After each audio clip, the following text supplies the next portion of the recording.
The United Kingdom's Ministry of Defense latest intelligence update on Ukraine, August 8, 2023. President Putin's recent decision to equip Russia's Rogvardia National Guard with heavy weaponry highlights the Kremlin's ongoing concerns about internal security threats.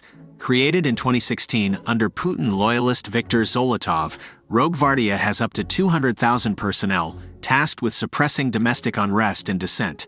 Despite Zolotov's claims that Rogvardia performed excellently in quelling the Wagner Group's abortive mutiny in June, evidence suggests the force took little meaningful action. The move to arm Rogvardia with artillery and attack helicopters reinforces the view that the Kremlin sees robust internal security capabilities as critical to regime survival, especially amid rumblings of discontent within the Russian military and security services. Beefing up Rogvardia may also reflect doubts about the reliability of regular Russian army units in the event of major domestic disturbances. Overall, equipping Rogvardia with heavy weapons appears to be another sign of paranoia and fragility within the Kremlin's inner circle. As Russia's war in Ukraine continues to flounder, the regime seems increasingly focused on intimidating potential challengers at home rather than making progress on the battlefield. The Institute for the Study of War Russian Offensive Campaign Assessment.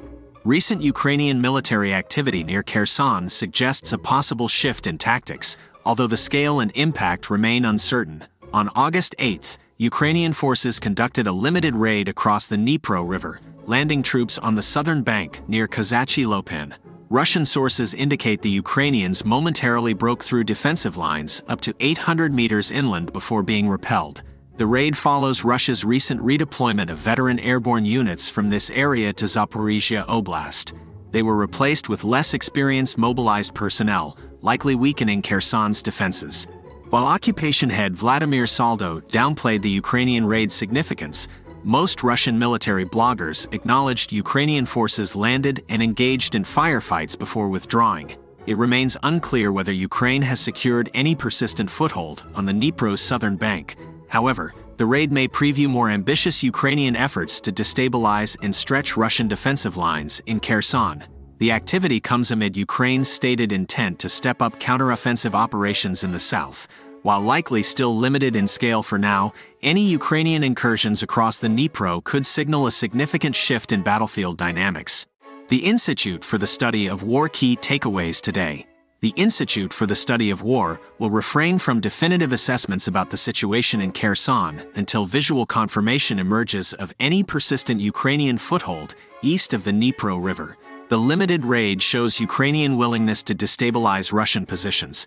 Discussions between Lavrov and Chinese officials indicate growing daylight between Russia and China on resolving the war.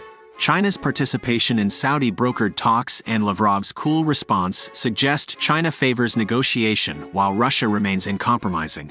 Wagner head Prigozhin is exploiting recent events in Africa to bolster his prominence and portray Wagner as an alternative foreign policy tool. However, Wagner's role likely remains limited despite Prigozhin's publicity efforts. Russian forces made incremental gains along several frontline areas on August 8 through continued offensives. But Ukraine also reportedly advanced near Svatov as counteroffensives continue. The Russian military is increasingly reliant on Soviet-era weaponry to replace heavy losses, suggesting growing equipment shortages. Russian occupation administrations are moving forward with staged elections in occupied territories to create a veneer of legitimacy and annexation.